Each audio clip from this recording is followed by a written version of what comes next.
네, 오늘은 출애굽기 7장 14절에서 25절 본문으로 아침 메시지 나누겠습니다. 네, 인간의 눈에 보이는 그런 어떤 선함, 그런 착함이 하나님의 심판의 기준이 아니라는 것을 알아야 합니다. 분명한 것은 심판의 기준은 하나님 안에 있는 자와 아닌 자, 그리스도의 보혈로 거듭난 자와 아닌 자, 이렇게 갈라지게 되는 것입니다. 사실은 인간의 그런 도덕성 그리고 그런 착함 이런 것들은 사실은 도토리 키재기지 별로 그렇게 큰 차이가 없습니다. 오늘 바로에게 심판을 이제 내리시고 애굽의 심판을 내리시는데 바로도 그렇고 애굽 사람들도 그렇고 각자 가정에서는 나름대로 뭐 착한 아버지일 수도 있고 사람 눈에 보기에는 선함이 있을 수 있지만 그것이 하나님의 심판을 면할 수 있는 조건은 아니다. 분명한 것은 하나님 안에 있는 자와 아닌 자가 구별되는 것이 바로 심판의 사건이다 라는 것을 성경이 말씀하고 있습니다. 그렇다고 해서 믿는 자들이 아무렇게나 살아도 좋다라는 것은 아닙니다. 그 어느 누구보다도 더 거룩을 추구하는 사람들이 바로 믿는 자들이죠. 왜냐하면 하나님이 우리 아버지이시기 때문에 그런 것입니다. 그러나 분명하게 우리가 짚고 넘어가야 되는 것은 우리가 스스로 내세우는 착함이 심판의 기준이 아니다. 착한 사람은 세상에 없다. 성경은 오히려 모든 사람이 죄를 범하였음에 하나님의 영광에 이르지 못한다. 모든 사람이 죄인이다 라고 그렇게 말씀하고 있는 것입니다. 오늘 이제 사건을 보면은 바로의 마음, 애굽왕 바로의 마음이 하나님이 내 백성을 보내라고 말씀하셨음에도 불구하고 계속해서 버티고 이제 완고해지는 것을 보여주고 있는데 그렇게 바로의 마음이 계속 완고해지도록 허락하시는 이유가 있습니다. 하나님께서 한 번에 하나님께서 재앙을 내리신다고 해서 바로가 결코 보내지 않을 것이고요. 한 이제 10가지 재앙이 내리고 나서야 이제 바로가 이제 이스라엘 백성들을 내어주게 됩니다. 그렇게 하나님께서 한 번에 그를 치셔서 이스라엘 백성들을 구원해 내시는 것이 아니라 그렇게 바로가 완강해지게끔 허락하시고 그렇게 여러 번에 걸쳐서 이제 모세를 통해서 재앙을 내리시는 이유는 무엇이냐면 이 사건이 우연이 아니라 인간 마음속에 한 번으로 어떤 인간의 생각으로 이렇게 이해가 되지 않는 어떤 큰 일을 당하게 되면 이것은 그냥 우연이다라고 그렇게 이제 판단을 내리게 됩니다. 그러나 이제 10번을 겹쳐서 재앙을 내리셔서 이것을 바라보는 애굽의 바로와 애굽 사람들이 이런 사건이 우연이 아니라 이런 심판을 내리시는 인격적인 존재가 있다라는 것을 가르쳐 주시기 위해서인 것입니다. 분명히 의도하신 대로 목적하신 대로 모세를 보내신 하나님, 아브라함과 이삭과 야곱의 하나님, 모세의 하나님이 심판을 내리신다라는 것을 알게 하시기 위해서 이렇게 결정을 하시고 바로를 심판하시는 것입니다. 성경이 말씀하기를 분명한 인류의 심판장은 아브라함과 이삭의 하나님 그리고 이 땅에 오신 육신으로 이 땅에 오시고 죽으시고 부활하신 예수 그리스도가 산자와 죽은 자의 유일한 심판장이다 라고 말씀하고 있습니다. 인간에게 인류에게 심판을 베푸실 수 있는 분 그분이 바로 예수 그리스도이시다. 예수 그리스도 중심으로 하나님께서 심판을 베푸시고 하나님께서 구원하기도 하신다라는 것을 말씀하고 있는 것입니다. 오늘 이 대목을 통해서 또한 하나님이 일을 이루시는 방식, 하나님이 이제 애굽의 심판을 베푸시는 그 방식을 통해서 하나님이 어떤 일을 이루시는 방식을 우리가 배우게 되는데 19절에 보니까 여호와께서 또 모세에게 이르시되 아론에게 명령하기를 내 지팡이를 잡고 내 팔을 애굽의 물들과 강들과 운하와 목과 모든 호수 위에 내밀라. 이제 그러면 피가 될 것이다. 그 물들이 다 피가 될 것이다 라고 그렇게 말씀하신 것입니다. 자, 여기서 우리가 성경을 보면서 주목해 봐야 되는 것은 무엇이냐면 하나님께서 일하시는 방식이 있다라는 것입니다. 아론이 지팡이를 들고 내밀면 피로 변할 것인데, 그러면 한 번에 아론에게, 모세의 형 아론에게 바로 그냥 지팡이를 내밀라고 명령하시면 더 쉬울 텐데, 하나님께서는 어떤 영적인 질서를 세우시고 그 질서를 통해서 일하신다라는 것을 보여주고 있는 것입니다. 인간의 눈에 보기에는 비효율적으로 보일지 모르겠지만 하나님께서는 반드시 세우신 질서를 통해서 일하신다라는 것을 보여주시는 것이죠. 반드시 아론을 통해서 지팡이를 내밀게 하실지라도 모세에게 먼저 말씀하셔서 모세를 통해서 아론에게 하나님의 명령을 전달하게 해서 아론이 순종하게끔 그렇게 만드신 것입니다. 종교개혁 정신 가운데 만인제사장설이라는 것이 있습니다. 제가 주일날도 잔느 귀용이라는 여인이 예수님과 직접적인 교제를 나누면서 핍박받은 이야기를 제가 들었는데, 만인제사장설의 그런 요점은 무엇이냐면 사제를 통하지 않고서도 이제 모든 그리스도인들이 성령 안에서 그리스도와 그리고 그분의 하나님과 자유롭게 소통하고 이렇게 예배할 수 있는, 이렇게 교제할 수 있는 문이 활짝 열려 있다. 하나님을 섬길 수 있는 문이 열려 있다라는 그러한 이제 지론입니다. 예, 맞는 것이죠. 우리 성도 개개인이 목사나 어떤 사제, 중간 매개체를 통하지 않고도 하나님과 분명히 깊은 인격적인 교제를 나눌 수 있습니다. 그런데 많은 개신교인들이 이 부분을 잘못 이해해서 교회의 그런 어떤 세우신 영적인 리더의 가치가 전혀 없는 것처럼 그렇게 행동하고 하나님이 교회에 부여하신 권위를 무시하는 사람들이 있습니다. 목사도 필요 없다, 다 필요 없다. 우린 만인제사장설을 믿으니까 우리가 자유롭게 하나님께 나갈 수 있다라고 그렇게 이야기하면서 어떤 목사의 직분, 영적인 리더십 이런 것들을 무시하는 사람들이 있죠. 그러나 그런 태도도 아주 잘못된 태도라는 것을 분명히 보여주고 있는 것입니다.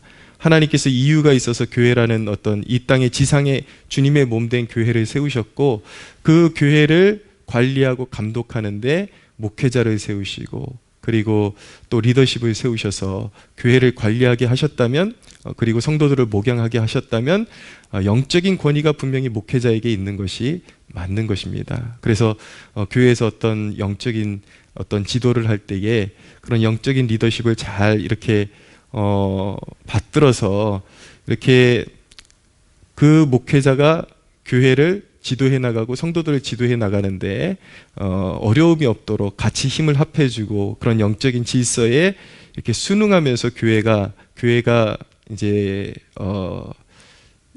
관리가 돼야지 하나님께서 원하시는 대로 그렇게 서로 그런 혼란이 있고 무질서한 그런 공동체가 아니라 하나님이 세우신 그런 권위 안에서 교회가 아름답게 성장할 수 있다는 것을 우리가 알아야 하는 것입니다.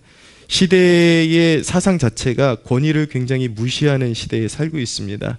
제가 알고 있는 지인에게 언젠가 한번 말을 들으니까 요즘은 뭐 커피숍 같은 데서도 이렇게 일하러 온 아르바이트생들한테 손님들한테 너무 이렇게 무뚝뚝하고 인사도 잘 안 하고, 예, 이런 식으로 대하는 모습을 보면서 이제 일하는 사람들에게, 이제 젊은이들이죠, 주로 손님에게 인사 좀 잘해라 그렇게 한마디 했더니 그걸 잔소리로 알고 그거 듣기 싫어가지고 그만두는 친구들도 있다라는 이야기를 듣게 되었는데, 우리가 하나님의 자녀라면 어디서든지, 물론 권위주의적인 권위를 가지고 모든 것을 막 압박하고 이러는 권위주의는 잘못된 것이지만 하나님은 분명히 권위를 존중하신다라는 것을 우리가 꼭 알아야 되는 것입니다. 그래서 이 땅을 살아가는 하나님의 자녀들은 권위를 존중할 줄 알아야 되는 것입니다. 직장에서도 자기 위에 세우신 그런 상사의 그런 어떤 의중이나 의도에 잘 이렇게 순종하고, 또 이런 손님에게 인사 좀 잘해라, 이게 뭐가 잘못된 것입니까? 이런 거 가지고 자존심 세울 이유가 없는 것이죠. 우리가 진정한 하나님의 자녀라면 그런 사회 속에서도 하나님께서 어떤 질서를 세우셨다라는 것을 꼭 알아야 되고, 교회 안에서도 질서를 세우셨다라는 것을 알아야 되고, 하나님께서 권위를 세우신 그 사람들에게 합당한 그런 태도를 가지고 어떤 공동체와 그런 사회 속에서 잘 섬기는 사람으로서 살아가는 것, 그것이 마땅히 그리스도인들이 보여야 할 태도다라는 것을 또한 오늘 성경 말씀을 통해서 우리가 배울 수 있는 것입니다. 나아가서 보면 오늘 이제 모세의 명령을 통해서 아론이 지팡이를 내미니까 온 나일 강가 물 근원이 다 피로 변하는 재앙이 내리게 되었습니다. 더 이상 애굽 사람들이 물을 마실 수 없는 지경이 되었습니다. 근데 우리가 주의해서 봐야 될 점이 바로 20절입니다.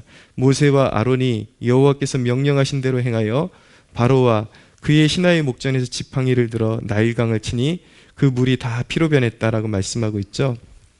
여기서 주목할 점은 무엇이냐면 모세와 아론이 능력이 있어서 나일강이 피로 변한 것이 아니라 여호와께서 명령하신 대로 행했기 때문에 하나님께서 뜻하신 일이기 때문에 피로 변했다라는 것을 알게 되는 것입니다. 이 대목을 통해서 우리가 꼭 알아야 되는 것은 하나님의 사역자들, 하나님의 명을 받들어 사역을 하는 사람들이 꼭 알아야 되는 것, 인간 스스로가 능력자인 것처럼 행동하는 것은 하나님 앞에 죄악인 것입니다.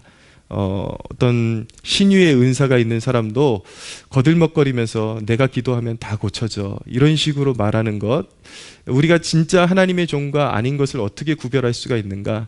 철저하게 그 사람이 하나님을 높여드리고 하나님 없이는 아무것도 할 수 없다라는 것을 인정하는 사람인지, 아니면 내가 기도하면, 내가 뭐 하면 다 될 수 있어, 나만 믿어 라고 하는 태도를 가지고 있다든지, 이런 것을 통해서 그 사람이 하나님 앞에서 가진 겸손을 통해서 이 사람이 진짜 하나님의 종인지 아닌지를 구분할 수 있는 척도가 될 수 있다라는 것입니다.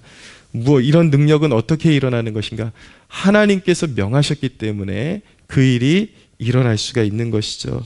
그래서 우리는 무엇이든지 하나님 앞에 기도하며 간구할 때에 내가 할 수 있다, 이런 태도가 아니라 하나님이 뜻이 있다면 이러이러한 일을 하나님께서 분명히 행해 주실 수 있음을 믿습니다. 하나님께서 뜻이 있다면 이 병도 고쳐주실 수 있음을 믿습니다. 이렇게 고백하면서 나아갈 수가 있어야 하는 것입니다. 그런데 우리가 조심해야 될 것이 있습니다. 22절에 보면은 애굽 요술사들도 자기들의 요술로 그와 같이 행함으로 바로의 마음이 완악하여 그들의 말을 듣지 아니하였다라고 말씀하고 있습니다. 항상 속이는 자들이 있음을 알아야 됩니다.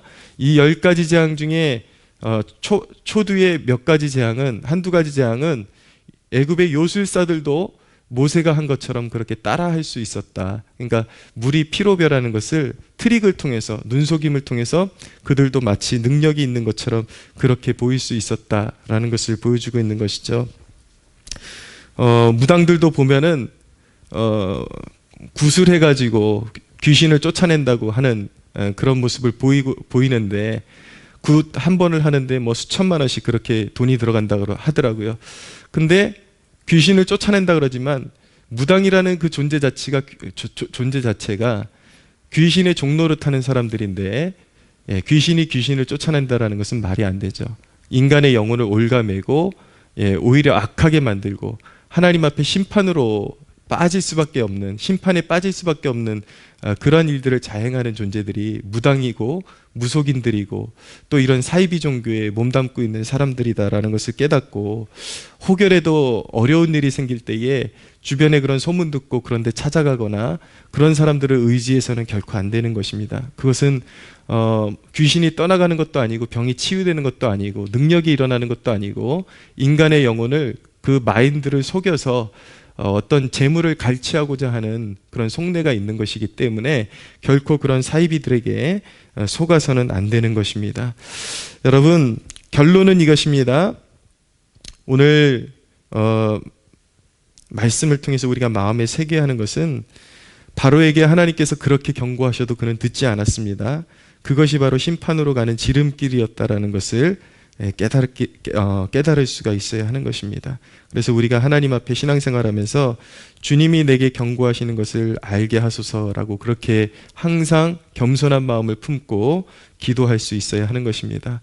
하나님께서 우리의 삶 가운데 주기적으로 우리가 어떤 일을 할 때 동기가 선하지 않을 때 반드시 어떤 심판을 행하시기 전에, 징계를 주시기 전에 어떤 경고를 주십니다. 어떤 사인을 계속 주시는데 우리의 마음이 둔탁하면 그것을 모르고 어리석음에 빠질 수 있기 때문에 항상 하나님 앞에 하나님이 원치 않는 것을 내가 행하고 있다면 그 경고를 알아듣게 하십시오 라고 그렇게 하나님 앞에 간구할 수 있어야 되는 것입니다.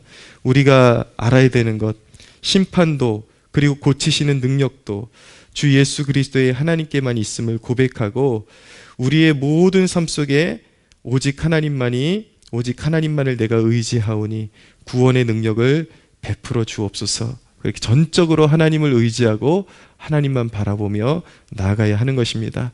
오늘 하루도 하나님 앞에서 마음을 살피고 마음이 강팍해지지 않게 그렇게 스스로를 살피시고 우리의 삶 가운데 구원의 능력을 베푸시는 오직 우리 주 예수 그리스도 그리고 예수 그리스도의 하나님, 우리 하나님 한 분만을 의지해서 하나님의 능력 가운데 살아가는 하나님의 구원을 경험하는 저와 여러분들 모두가 되시기를 예수님의 이름으로 축복합니다.